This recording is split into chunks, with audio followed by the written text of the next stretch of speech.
Apocalipse capítulo 3, do versículo 1 até o 6. Diz o seguinte: escreva esta carta ao anjo da igreja em Sardes. Esta é a mensagem daquele que tem os 7 Espíritos de Deus e as 7 estrelas. Sei de tudo que você faz. Você tem fama de estar vivo, mas está morto. Desperte, fortaleça o pouco que resta, pois até mesmo isso está quase morto. Veja que as suas ações não atendem aos requisitos de meu Deus. Lembrem-se do que ouviu e no que acreditou no princípio. Agarre-se a isso com firmeza, arrependa-se, se não despertar, virei subitamente até você como um ladrão. Há alguns em Sardes, no entanto, que não mancharam as suas roupas com o mal. Eles andarão comigo vestidos de branco, pois são dignos. O vitorioso será vestido de branco. Jamais apagarei o seu nome do livro da vida e confirmarei diante de meu Pai e de seus anjos que ele me pertence. Quem tem ouvidos para ouvir, ouça o que o Espírito diz às igrejas.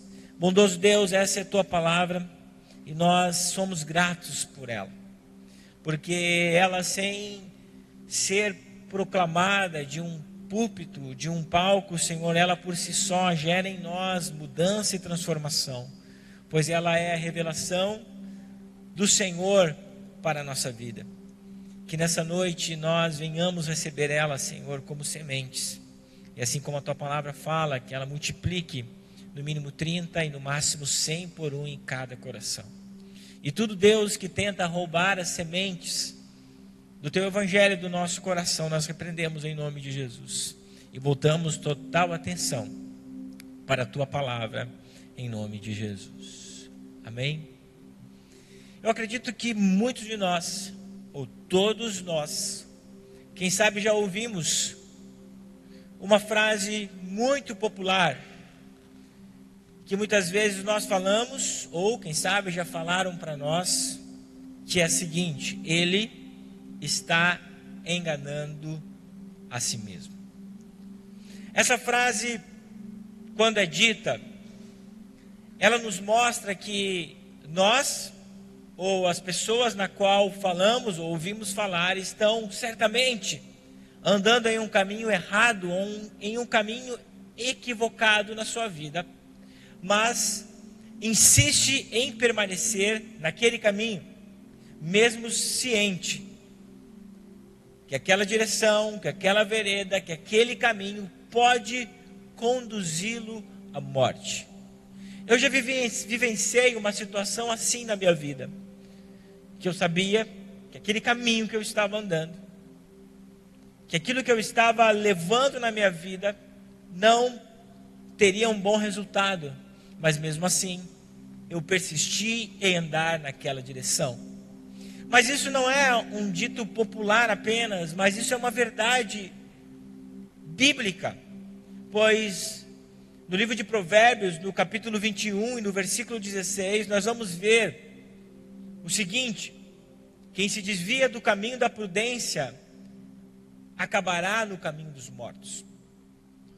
O texto está dizendo que aquela pessoa que insiste em caminhar em um caminho que não traz vida, que não traz resultados, que não traz acréscimo, que é apenas o resultado da nossa insistência, de uma grande tolice que nós estamos vivendo, pode gerar em nós morte.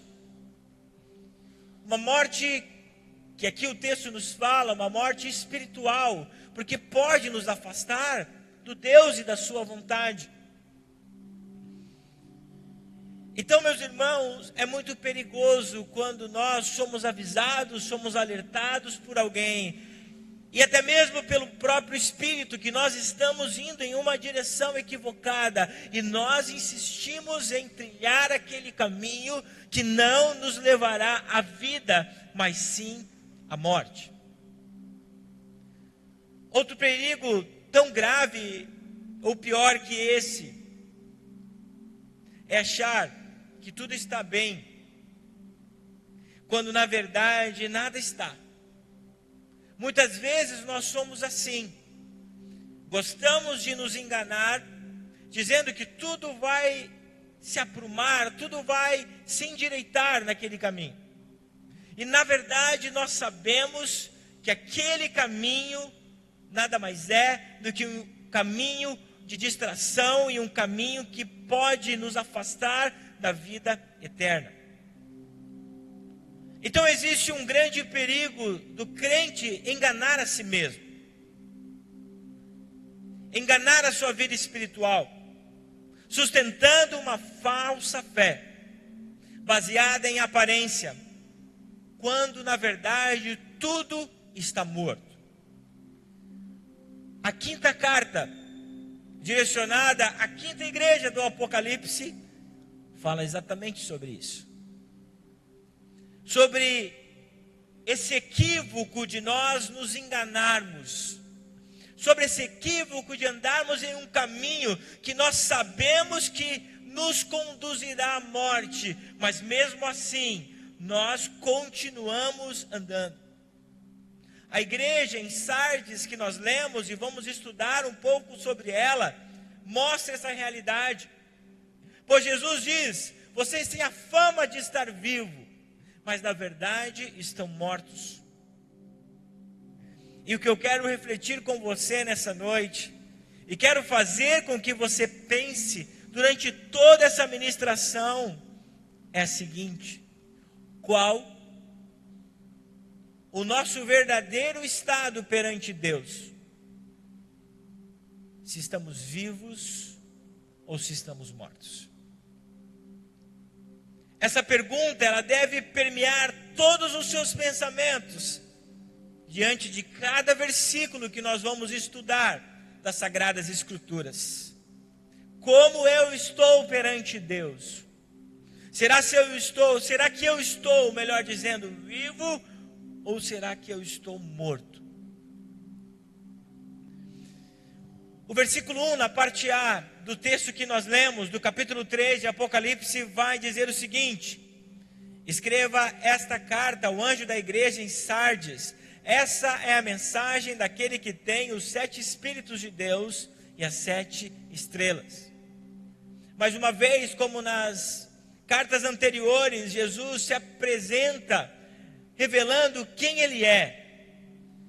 E a igreja de Sardes, ele se identifica como, primeiro, aquele que tem os 7 Espíritos de Deus. Jesus se apresentando dessa maneira, ele está dizendo sobre a sua plenitude. Ele está falando sobre a sua onipresença, dizendo que ele está em todos os lugares, e nesse caso ele estava em todas as igrejas da Ásia, e de uma forma mais ampla, durante toda a história da igreja, que o Senhor, ele está em todas as igrejas que se chamam pelo seu nome, independente da maneira que se comportam, independente da maneira que agem, se está certo ou se está errado, mas Deus está dentro da igreja. Isso fala que o nosso Deus, ele observa aquilo que o seu povo, que se chama pelo seu nome, faz. E a segunda apresentação que Jesus usa é aquele que tem as 7 estrelas. As 7 estrelas apresenta para nós que Jesus, ele tem autoridade sobre a igreja. Porque as 7 estrelas, no contexto de Apocalipse, está dizendo sobre as 7 igrejas, na qual ele direciona as cartas. Jesus está dizendo que ele é aquele que é o Deus que cuida, o Deus que tem autoridade, o Deus que é o cabeça da igreja. E essa apresentação é muito importante, porque diante de todas as coisas que estavam acontecendo dentro desse contexto, coisas equivocadas dentro da igreja, não apenas na de Sardes, mas como também nas outras 3 que nós observamos, porque uma se permaneceu fiel.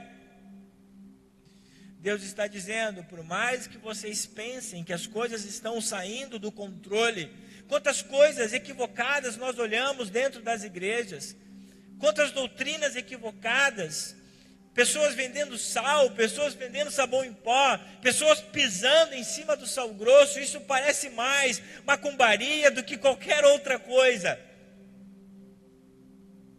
Aqui Jesus está dizendo, por mais absurdos, equívocos que aconteçam dentro da igreja, por muitos ditadores que se levantam dizendo que são os grandes líderes, o suprassumo, Jesus está dizendo, não, eu sou o dono da igreja.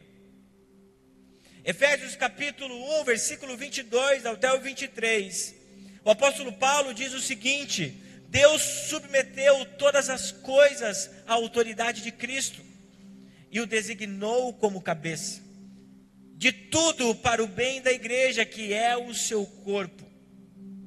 Ela é preenchida e completada por Cristo, que enche consigo mesmo todas as coisas em toda parte. Então Jesus estava dizendo, ei, a igreja, ela não possui donos. A minha igreja, ela pode ter líderes, mas esses estão debaixo da minha autoridade. E essa apresentação é muito importante para nós, igreja, porque testifica aquilo que o próprio Jesus disse para Pedro, diante da Cesareia de Filipe. Quando Pedro tem a revelação que Jesus é o Messias. E Jesus disse para Pedro, de fato tu és Pedro, e sobre essa igreja edificarei a minha, e sobre essa pedra, melhor dizendo, edificarei a minha igreja. É que é importante. E as portas do inferno não prevalecerão contra a minha igreja. Então, por mais coisas difíceis que nós olhamos em televisão, em faixas, em anúncios, por mais comportamentos absurdos, doutrinas absurdas que acontecem em nosso meio, e aconteceu no passado e acontecerá também no futuro, Deus está dizendo que por mais complicado que seja, Ele é o Senhor da igreja e as portas do inferno não prevalecerão contra ela. Essa saudação mostra para a igreja de Sardes exatamente isso, e deve mostrar para nós exatamente a mesma coisa, que o Senhor está em todos os lugares, que o Senhor observa as atitudes da igreja, que o Senhor observa como nós estamos nos comportando, e que nada vai derrotar, nem governo, nem potestade, nada vai derrotar a igreja do Senhor Jesus, porque Ele é o dono da igreja. A partir da parte B, do versículo 1 de Apocalipse 3, Jesus, ele começa a falar sobre aqueles crentes, aqueles membros que pertenciam à igreja em Sardes, e começa a exortar e denunciar que aquilo que ou como eles estavam vivendo não estava agradando o Senhor. Mais uma vez, Jesus ele usa a expressão, sei tudo que você faz.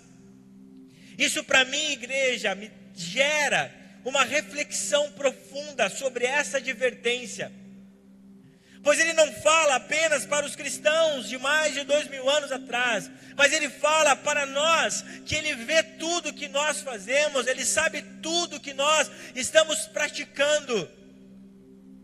Ele não conhece apenas as nossas atitudes públicas, mas também o que nós fazemos em secreto, inclusive os nossos pensamentos.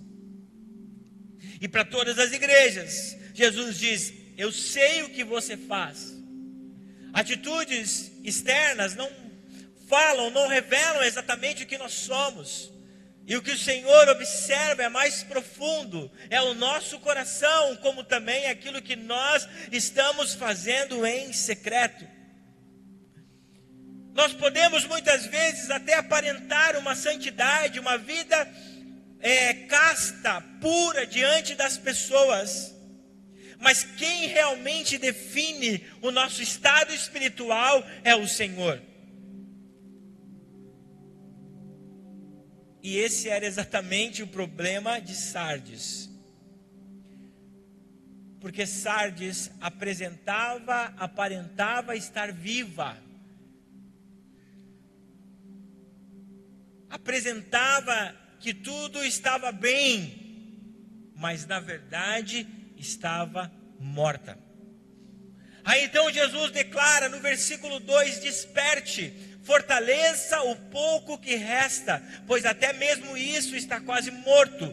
Vejo que suas ações não atendem os requisitos do meu Deus. A ordem desperta, ela é muito interessante, porque tem a ver com o contexto histórico dessa cidade. Por 2 vezes, Sardes foi invadida por seus inimigos. Sardes tinha um ponto fraco nas suas ruínas. E por 2 vezes, esse ponto fraco nas suas ruínas, veja que nesse tempo, as cidades elas eram protegidas por suas edificações, por muros grandes, gente, muros largos, muitas vezes falando até de quilômetros de extensão da largura do muro. De acordo com os historiadores, o muro de Jericó, carros passavam por cima, carruagens passavam por cima, havia uma estrada em cima daquele muro.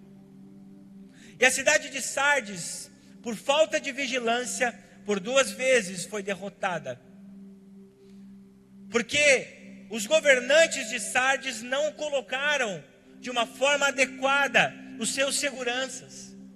E por falta de ter a atenção e ter o cuidado, Sardes foi tomada por seus inimigos por 2 vezes.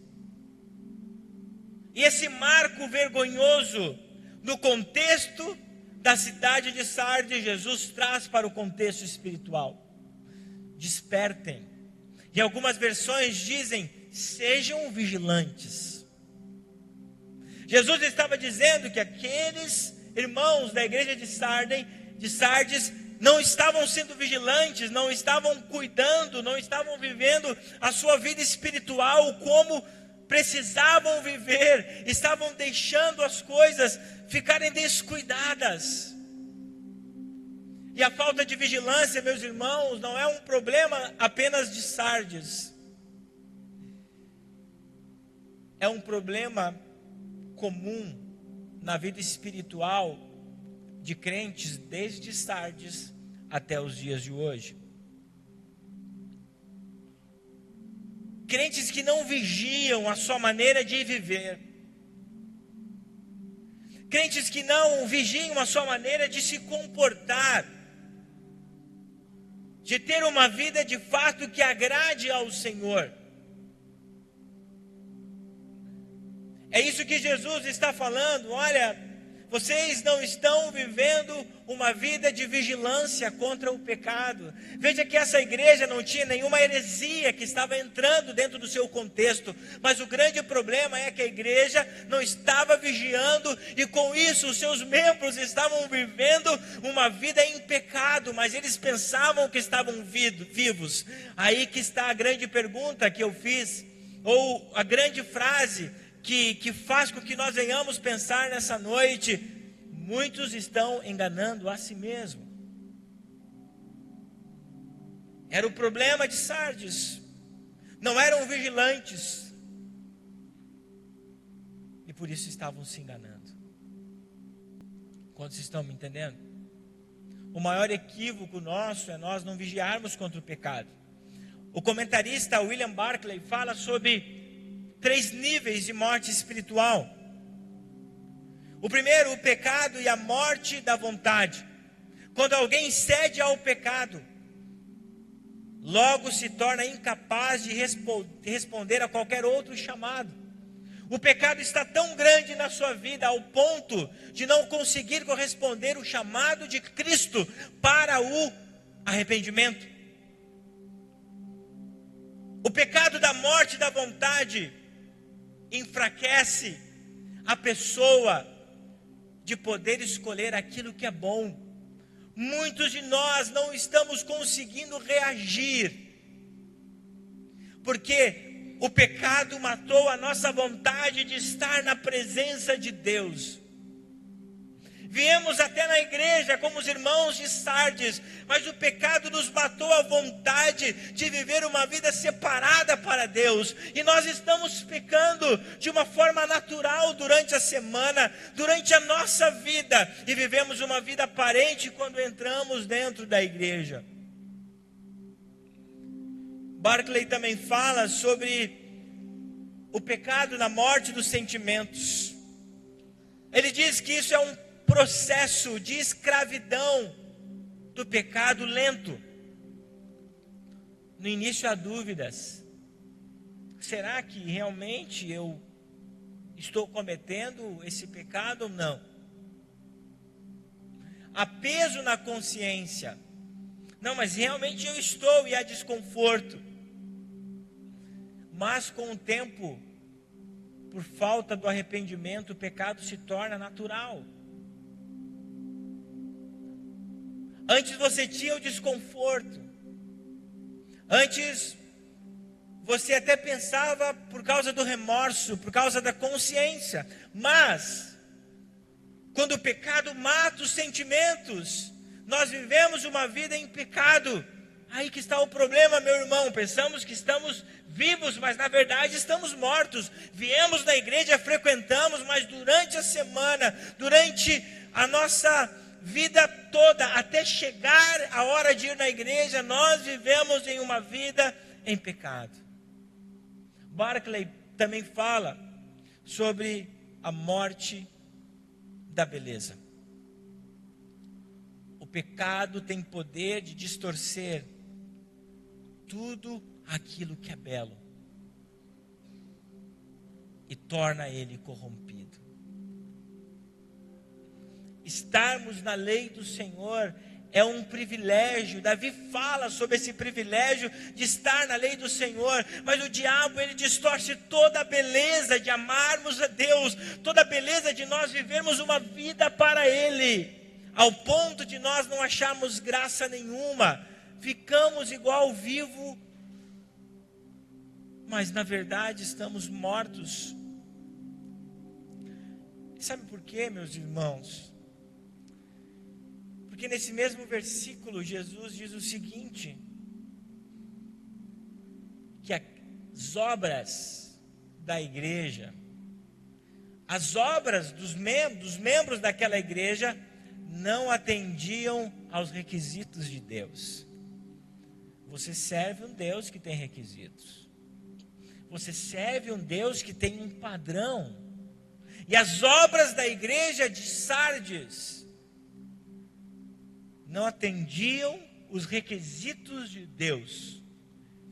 É por causa disso que eles eram mortos-vivos, aparentavam ter uma fé, frequentavam a comunidade, frequentavam, quem sabe, os cultos direcionados, frequentavam as suas conexões, mas não viviam os mandamentos de Deus.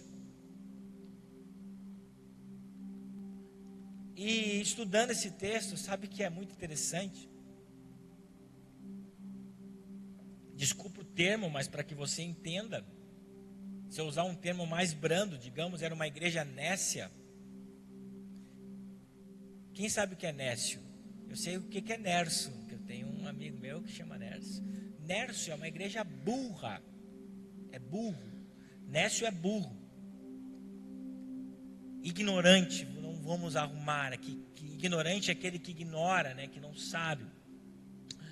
Porque a igreja em Sardes, meus queridos, era uma igreja que não pensava nem intelectualmente a Bíblia. Porque a heresia nada mais é do que o excesso de alguma coisa. Você sabia disso? Ao ponto dela se tornar algo mal. As heresias, elas surgem da Bíblia, você sabia? Com uma descontextualização. Então, algo que é bom em um excesso equivocado, por exemplo, a lei do Senhor, ela é boa. Mas se eu olhar de uma forma literal para o Antigo Testamento, eu posso me tornar um legalista. A graça do Senhor, ela é maravilhosa, mas se eu não entender ela da forma correta, ela pode me fazer pecar deliberadamente. Isso são heresias. E a igreja de Sardes, eles não tinham a capacidade mental nem de pensar. E eles falam que o problema de Sardes era essa mornidão, essa apostasia, esse chuchu, sem gosto. Os problemas não eram externos. Gente, na verdade, Sardes não causava problema algum para a sociedade. Veja que as outras igrejas causavam problemas.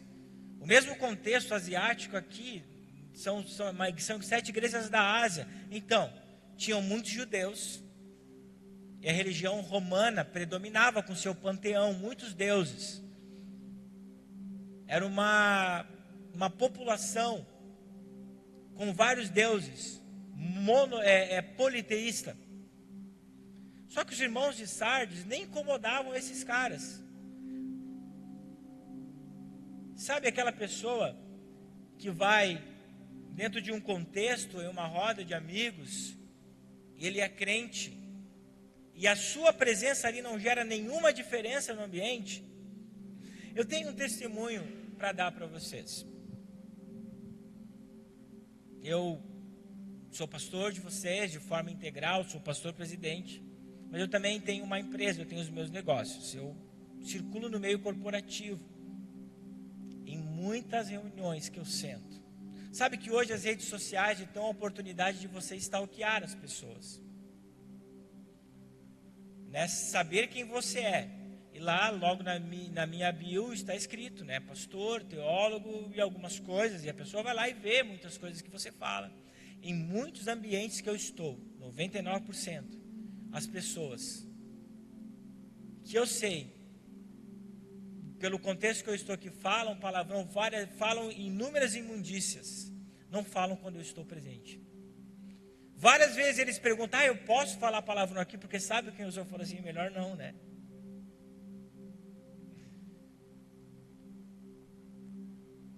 Ou quando falam alguma coisa, porque sabem qual é a minha postura, olham para mim, entendem que cometeram uma gafe e retornam novamente para o assunto que nós estávamos e procuram não cometer. Irmão, será que a sua presença em determinados ambientes constrange de uma forma positiva as pessoas? Ou elas continuam agindo como se você nem estivesse ali? O problema da igreja de Sardes era esse. Eles estavam no meio da sociedade, não geravam incômodo algum para os governantes, porque eles eram vivos mortos. Aí que está o problema, meus irmãos, de nós não sermos vigilantes. Porque quando nós não somos vigilantes, nós somos alvos fáceis do inimigo. Mas sabe o que me deixa mais alerta? Olha para mim. Não é o problema de deixar ou de ser um alvo fácil do inimigo. O problema é não ser vigilante ao ponto de não entender que Jesus está voltando e eu posso ficar de fora da sala do banquete. Esse texto tem uma conexão profunda com a parábola de Jesus em Mateus 25, sobre a vigilância, sobre as 5 damas de companhia prudentes e as 5 damas de companhia que eram nécias, que por falta de vigilância 5 ficaram de fora, porque não estavam preparadas para a vinda de Jesus. Os versículos 3 e 4 dizem o seguinte: lembrem-se do que ouviu e no que acreditou no princípio. Agarrem-se a isso com firmeza. Arrependam-se, se não despertar, virei subitamente até você como um ladrão. Há alguns em Sardes, no entanto, que não mancharam as suas roupas com o mal. Eles andarão comigo vestidos de brancos, pois são dignos. Essa parte mostra a urgência do arrependimento. Jesus traz 3 imperativos à igreja de Sardes. E a conjugação do verbo no imperativo está relacionada a uma ordem. A primeira ordem que Jesus dá a Sardes, como também dá a nós, lembre-se. No original grego, o tempo verbal indica uma ação contínua. Jesus está dizendo: lembrem-se continuamente dos meus mandamentos, da minha palavra. Nunca mais se permita esquecer aquilo que vocês ouvem, aquilo que vocês leem. O apóstolo Tiago diz: não sejam apenas ouvintes, mas sejam também praticantes. O nosso problema é que nós ouvimos no final de semana, ouvimos nas conexões, mas quando nós saímos desse ambiente, nós esquecemos. Jesus está dizendo para Sardes: lembrem-se continuamente dos meus mandamentos e não se esqueçam. O outro imperativo é: arrependam-se. O arrependimento aqui implica numa mudança total de direção. Deixar as práticas para trás do velho homem e voltar-se completamente para Deus. Igreja, nós não podemos mais nos arrepender pela metade. A ordem é: arrependam-se por completo, arrependam-se por inteiro, arrependam-se integralmente. E o terceiro imperativo é: guarde-o. Segundo William Barclay, Jesus está dizendo: nunca deixe de observar e de guardar os mandamentos do Evangelho. Cumpra-os diariamente. Ande no caminho de Cristo em todos os momentos da sua vida. Nós precisamos nos lembrar da lei do Senhor diariamente, em casa, no trabalho, na escola, em tudo que nós fizermos, nós precisamos lembrar. É isso que a palavra nos fala em Deuteronômio. Quando nós estivermos no caminho, quando nós estivermos sentados ao redor da mesa, aonde ou tudo que nós fizermos, nós precisamos guardar os mandamentos do Senhor em nosso coração. Davi disse: a tua palavra eu escondi no meu coração, para não pecar contra ti. O problema é que nós não guardamos, meus amados irmãos. O problema é que nós só deixamos na mente. Tudo que você deixa na mente, você esquece. Eu já tenho 40 anos, 42 quase, e eu vou te dizer que a minha memória cada vez mais está ficando esquecida. Muitas coisas eu tenho que anotar. Jesus está dizendo: não guarde na mente, guarde no coração. Tua palavra eu escondi aqui. A lei tem que estar aqui, meu irmão, para que eu não peque contra você. Está todo mundo me entendendo? Apesar da frieza e da aparência de morte, nem todos estavam assim em Sardes. Deus sempre deixa as irmãs do coque, Deus sempre deixa aqueles que oram, Deus sempre deixa aqueles que buscam. Existia alguns, infelizmente alguns, na igreja de Sardes. Porque Jesus diz: existe alguns entre vocês que não se mancharam, não mancharam as suas vestes, e elas permanecem branco. Tem a ver com a economia de Sardes. Sardes trabalhava com tecidos, e com tecidos tingidos. Veja, não é analogia, não é um paradoxo, o contraste que Jesus faz. Quem está fiel tem as vestes brancas. E quem é igual aos de Sardes tem as vestes coloridas. Jesus está dizendo, meu irmão, o santo não se mistura com o profano. As atitudes dos santos geram diferença no ambiente. Não seja mais moldado pelo ambiente, mas molde o ambiente que você está. É isso que a luz faz. É isso que o sal faz. A fidelidade é sempre recompensada. Ainda que poucos crentes existiam naquele lugar, mas eles eram dignos de caminhar no caminho de Cristo. E andar no caminho do Senhor é a maior recompensa que nós podemos receber dele. O ministério pode subir por fim. Versículos 5 e 6, o vitorioso será vestido de branco. Jamais apagarei o seu nome. Não esqueça disso. Jamais apagarei o seu nome do livro da vida e confirmarei diante de meu Pai e de seus anjos que ele me pertence. Quem tem ouvidos para ouvir, ouça o que o Espírito diz às igrejas. A promessa de Jesus está sobre o vitorioso. A promessa de Jesus está sobre o vitorioso. Isso quer dizer que nem todos vencem, meus irmãos. Mas nós precisamos compreender que nesta jornada, rumo à vitória, ao prêmio celestial, não estamos sozinhos. Ele está conosco.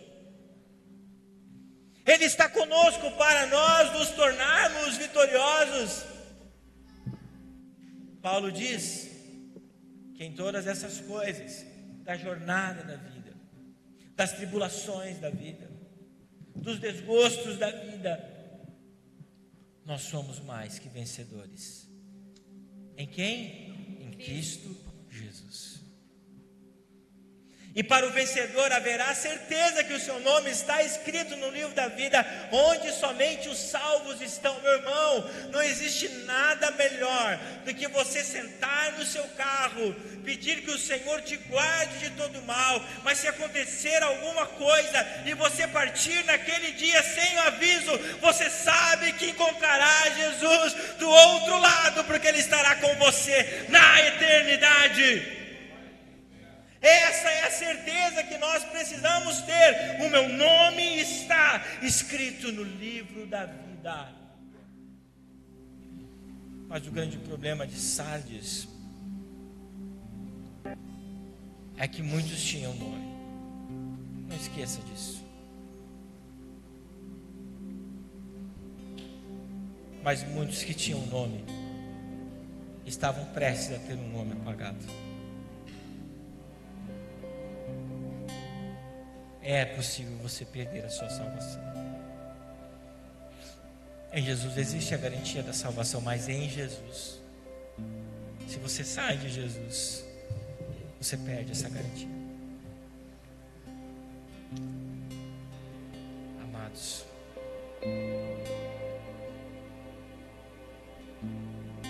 eu pensei muitas vezes em fazer esse estudo sistemático com vocês sobre Apocalipse, sobre as cartas, mas eu recuei algumas vezes, porque eu sabia que a palavra não seria doce, assim como o remédio não é doce, mas é o remédio que cura, é o remédio que sara.